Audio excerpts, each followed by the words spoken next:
Visto en nuestra primera parte del Salmo, habíamos visto acerca de una exhortación por parte del salmista para alabar las obras de Dios, para no olvidarnos de sus obras. Y justo estábamos pensando en esta exhortación como un canto que va acompañando un festejo, ¿no? Ha habido muchas especulaciones acerca de cuál pudo haber sido este festejo. Una de ellas podría haber sido por la fiesta de los tabernáculos, y otros estudiosos se inclinan más bien que fue por la fiesta de la Pascua. Y habíamos visto precisamente que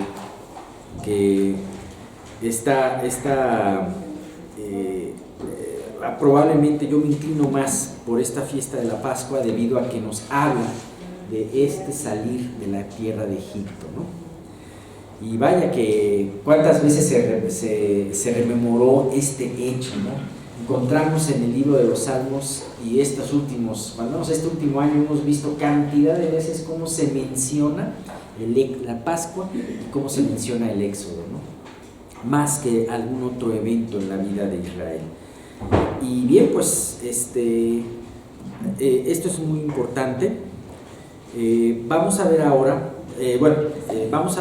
cómo Dios reprende al pueblo, cómo Dios reprende al pueblo por una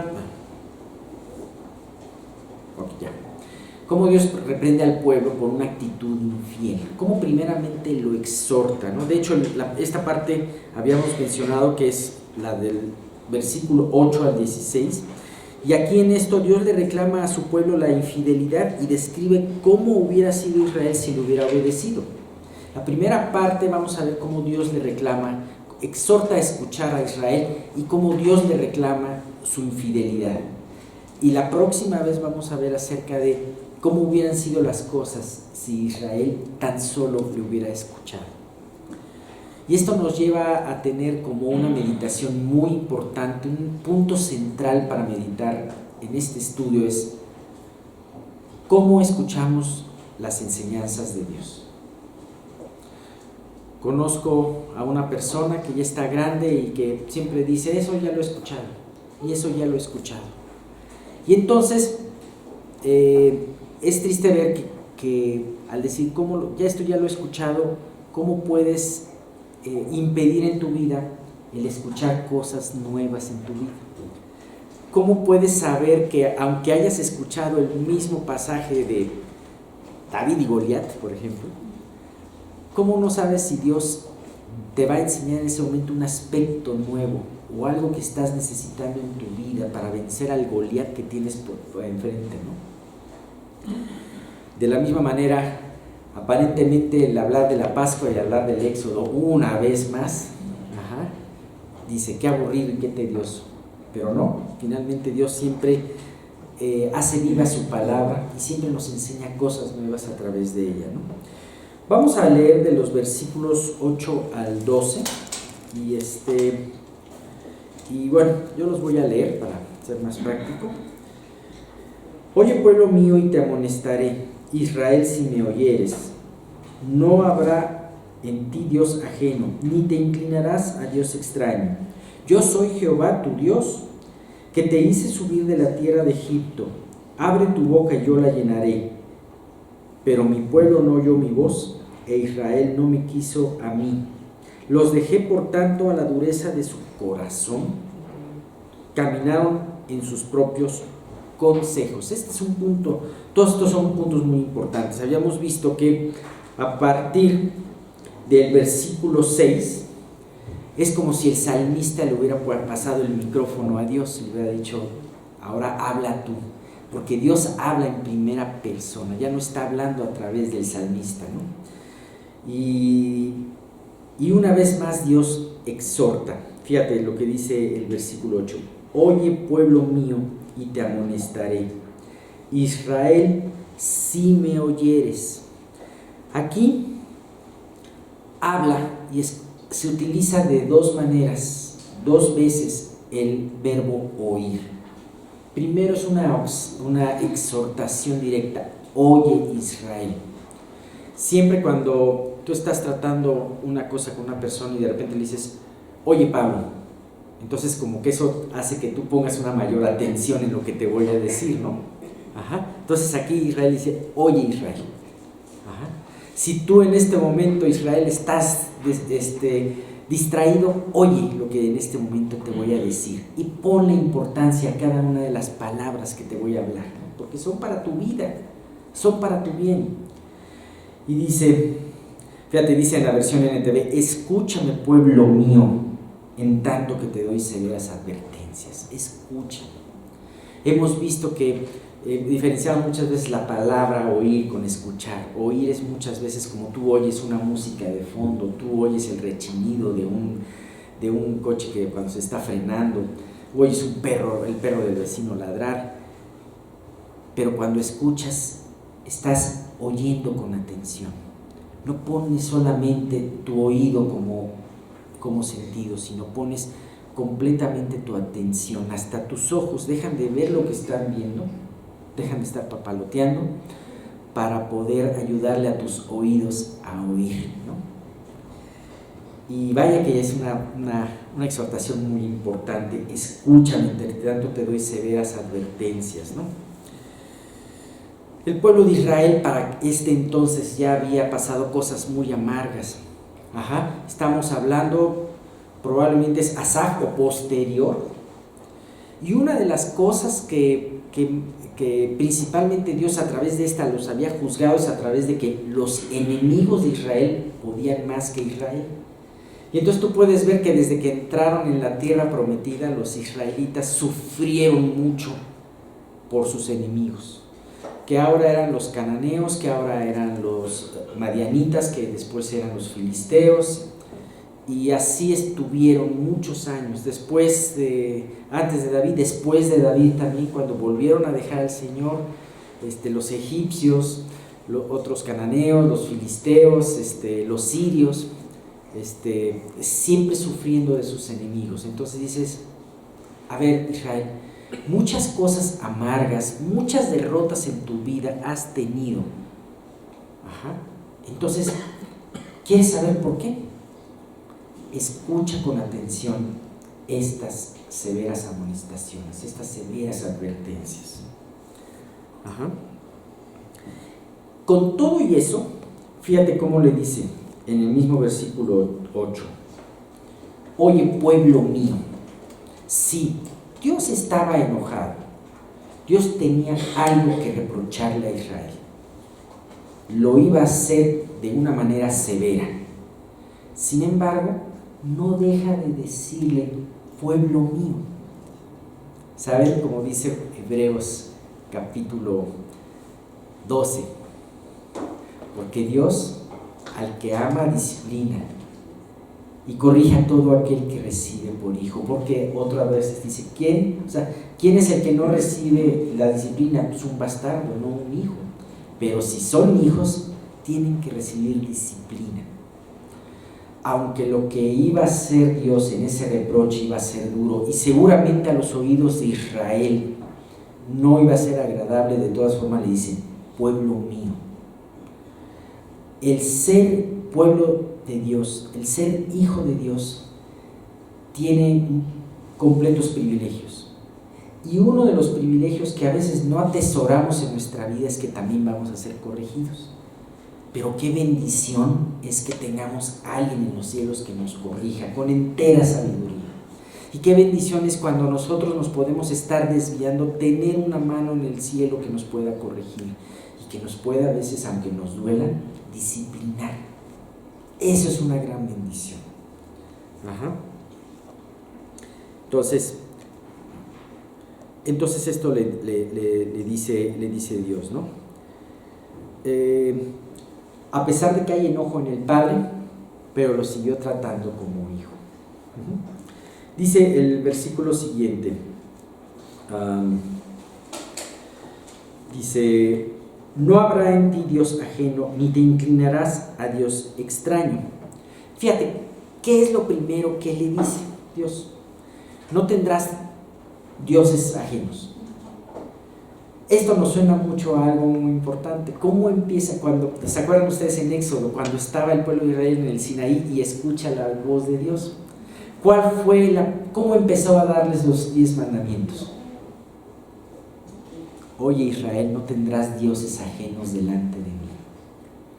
Y esto era el principal problema de Israel, por lo cual él estaba lleno de problemas.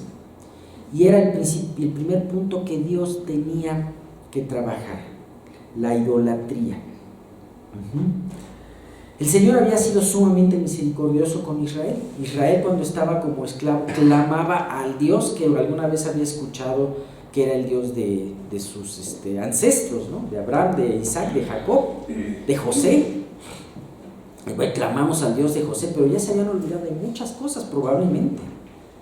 Y no fue sino hasta que Dios volvió a tener ese reencuentro con el pueblo, cuando el pueblo volvió a conocer a ese Dios extraño. Y empezó a ver características preciosas de ese Dios, un Dios, si bien un Dios severo, un Dios poderoso delante de los egipcios, también fue delante de ellos un Dios misericordioso, un Dios que los trataba con ese cariño de un padre para con su hijo.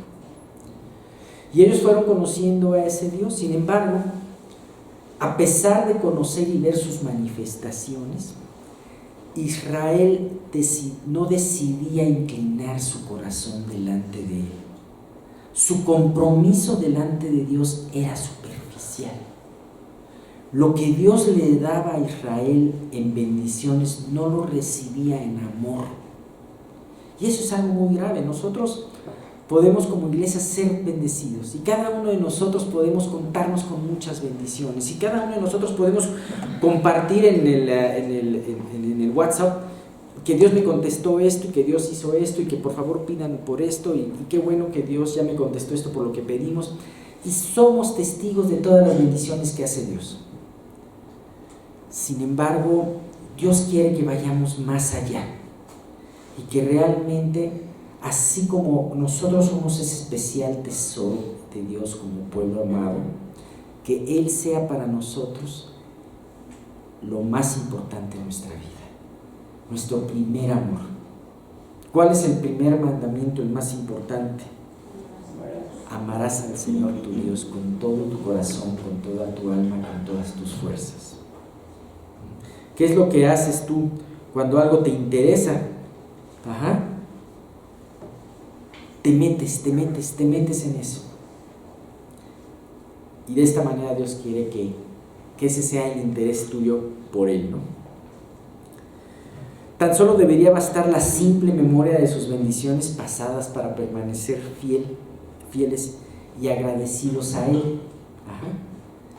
Sí, tan solo lo que Dios ha hecho en el pasado bastaría para nosotros alabarlo y bendecirlo todo el día, pero desgraciadamente tenemos una inclinación al pecado, a la queja, al malagradecimiento. Y tú puedes ver el retrato de Israel, ¿no? El retrato de Israel y ponerlo como tu vida. Tú puedes ver cómo Israel, después de esa portentosa liberación de Egipto, a través de esas 9 plagas, ¿verdad? O 10 plagas, no me acuerdo. A través de todas las plagas, y cómo Dios en esas plagas cuidó a su pueblo, cómo Dios los hizo pasar por el Mar Rojo y cómo Dios los sustentaba cada día con ese maná y con el agua de la peña. Y aún así, ellos se quejaban. No bastaba, como decíamos en el estudio pasado, apenas la necesidad les llegaba un poquito, la angustia les llegaba un poquito, y en vez de voltear a ver a Dios, volteaban a la queja. Y decían, Dios, ¿por qué? Y le atribuían cosas a Dios que nunca debieron de haberle atribuido.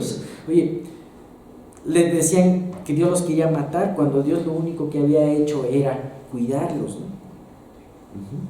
Sin embargo, es impresionante y es terrible ver nuestra naturaleza, de que como apenas terminamos nosotros, apenas Dios nos responde, le damos la espalda y corremos de nuevo a nuestros ídolos anteriores.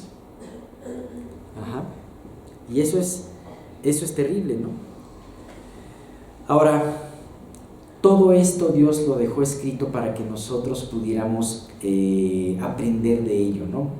Y precisamente el Nuevo Testamento es esa unión entre estas enseñanzas y lo que nos atañe a nosotros, ¿no?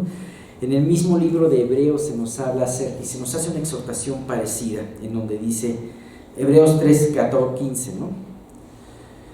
Entre tanto se dice, si oyereis hoy su voz, no endurezcáis vuestros corazones como en la provocación. ¿Cuál fue la provocación?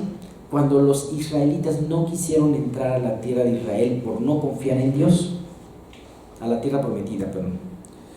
Y dice Hebreos 4:11, procuremos pues entrar en aquel reposo para que ninguno caiga en semejante ejemplo de desobediencia.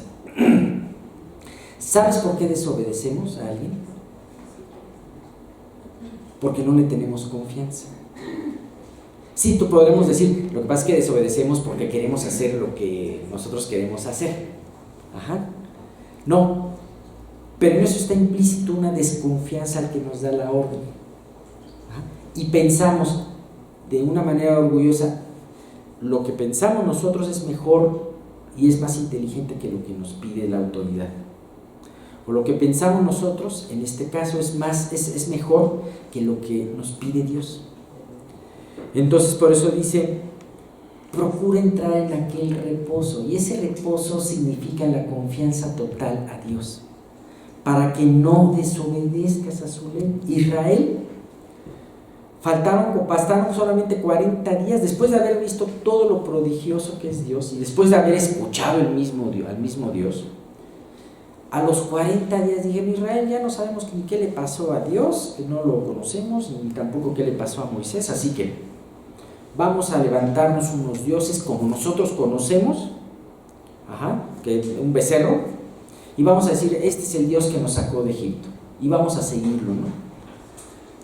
Tan pronto, 40 días nada más bastaron para que ellos cambiaran su opinión y se desviaran tras su idolatría, ¿no?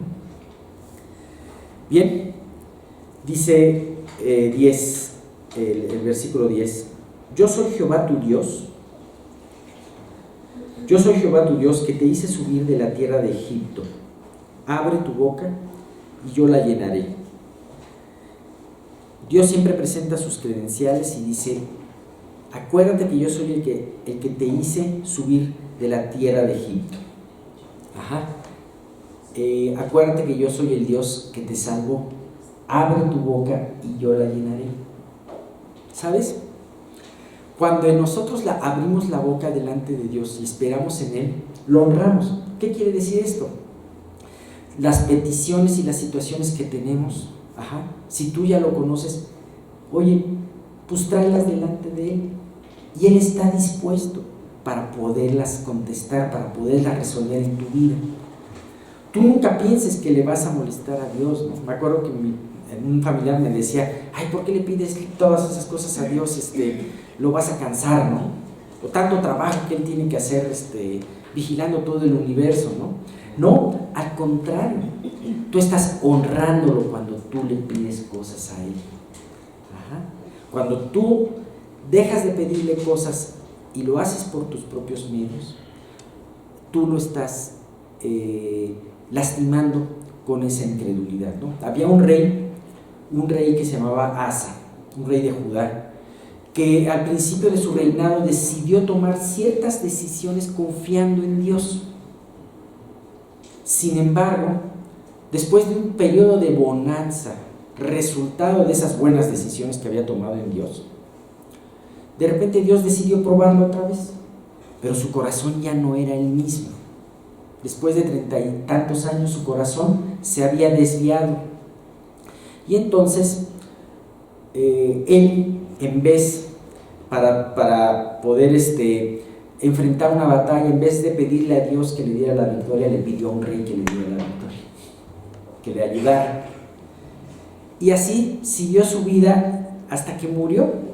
Y me llama mucho la atención cómo esto aparece en 2 Crónicas 16:12. Y dice, en el año 39 de su reinado, fíjate qué triste terminó su reinado, ¿no? En el año 39 de su reinado, Asa enfermó gravemente de los pies, y en su enfermedad no buscó a Jehová, sino a los médicos. No buscó a Dios, sino a los recursos humanos. Ahora, no tiene nada de malo que busques a los médicos, pero aún así esto puede hablar cómo buscamos, cómo nosotros enfrentamos nuestros problemas. La gran mayoría de la gente busca a Dios cuando los médicos no pueden hacer nada, pero Dios te exhorta a buscarlo a Él desde el principio y poner en sus manos tu salud, aunque vayas a ver a un médico. Entonces este es un punto muy importante, ¿no? En su enfermedad no buscó a Dios, descartaba a Dios y buscaba a los médicos. Finalmente, los versículos 11 y 12, y con esto concluimos esta parte. Pero mi pueblo no oyó mi voz, e Israel no me quiso a mí. Los dejé, por tanto, a la dureza de su corazón, caminaron en sus propios consejos. Fíjate cómo dice la versión NTV, pero no, mi pueblo no quiso escuchar. Israel no quiso que estuviese cerca. Así que dejé que siguiera en sus tercos deseos y que viviera según sus propias ideas. Bien,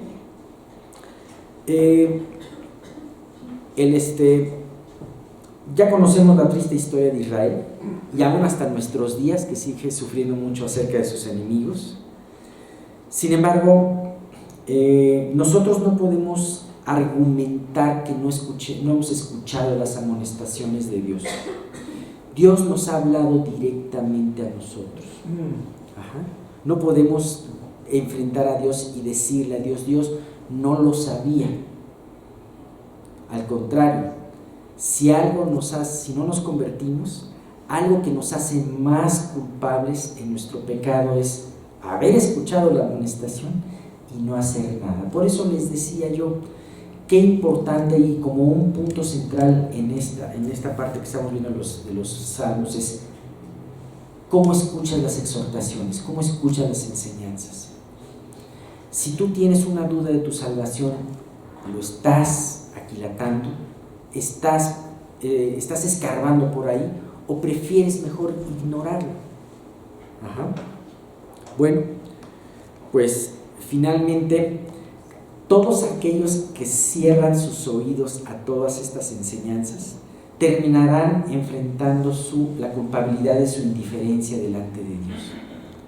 En pocas palabras, podremos decir que aquel que se va al infierno se va a dar cuenta que ellos mismos caminaron hacia el infierno, ¿no? Por no escuchar las exhortaciones de Dios, ¿no?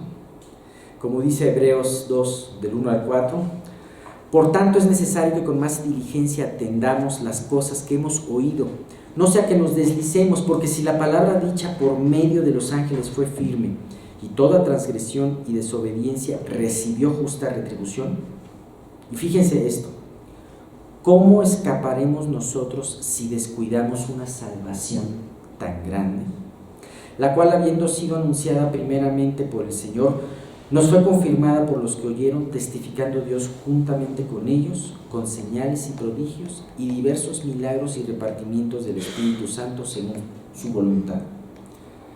Acuérdense que estamos viviendo un periodo de gracia, un periodo en donde tu conversión está a tu alcance, un periodo en donde quizás, aunque tengas que entregar tu vida, aunque vayas a entregar tu vida, no tengas que responder por tu vida si te conviertes. ¿Sabes? Aprovecha este tiempo de la exhortación para poder caminar hacia Él. Y no descuides esta salvación tan grande, ¿no? Y finalmente dice, los dejé por tanto a la dureza de su corazón, caminaron en sus propios consejos. ¿Sabes cuál es el juicio de Dios cuando el hombre se obstina? Dejarlo en manos de su propia obstinación. Ese es un punto. Sí, cuando el hombre dice, está muy claro, pero no, Dios dice, ok, perfecto. Entonces, la verdad se va a apartar de ti, se va a alejar de ti, y entonces vas a empezar a creer más mentiras que antes. Cuando rechazamos la verdad, nos hacemos vulnerables a la mentira. Y entonces podemos empezar a creer una cantidad de cosas y doctrinas y fábulas que pues no son más que parte del juicio en el cual estaríamos, ¿no? Si no escuchamos. Nos despedimos finalmente de esta enseñanza con 2 versículos que nos hablan de esto, que a mí siempre me han impactado en mi vida. Dice 2 Tesalonicenses 2, del 11 al 12. Por esto Dios, hablando de gente que había rechazado la verdad, dice: por esto Dios los envía un poder engañoso para que crean la mentira, a fin de que sean condenados todos los que no creyeron a la verdad, sino que se complacieron en la injusticia. ¿Sabes? Un poder engañoso. Es más fácil creer en muchas teorías que creer en la verdad de Dios. Consideras lo que dice la Biblia como un mito, pero todos los demás mitos los das como por un hecho, ¿no? Y 2 Timoteo 4, del 3 al 4. Porque vendrá tiempo cuando no sufrirán la sana doctrina, sino que teniendo comezón de oír, se amontonarán maestros conforme a sus propias concupiscencias, y apartarán de la verdad el oído y se volverán a las fábulas. La buena doctrina está, Dios nos la ha dejado. Sin embargo, llega un tiempo en que personas llenas de sí mismo, líderes llenos de sí mismo, que no quieren escuchar, que no quieren enfrentar su vida, entonces evitarán esto. Y entonces inventarán muchas cosas, ¿no? Se amontonarán maestros conforme a sus propias concupiscencias, y para ellos lo más importante es la riqueza. Entonces te van a hablar del Evangelio de la prosperidad. Si lo más importante es cualquier otra desviación, un culto a su persona, te van a hablar mucho de su persona, y todas las enseñanzas van a estar de acuerdo a que tú obedezcas lo que ellos dicen, ¿no? Y muchas cosas como esas, que algunas de esas ya las conocemos, ¿no? Pero dice: apartarán de la verdad el oído y se volverán a las fábulas. Y bien, pues es una importante exhortación.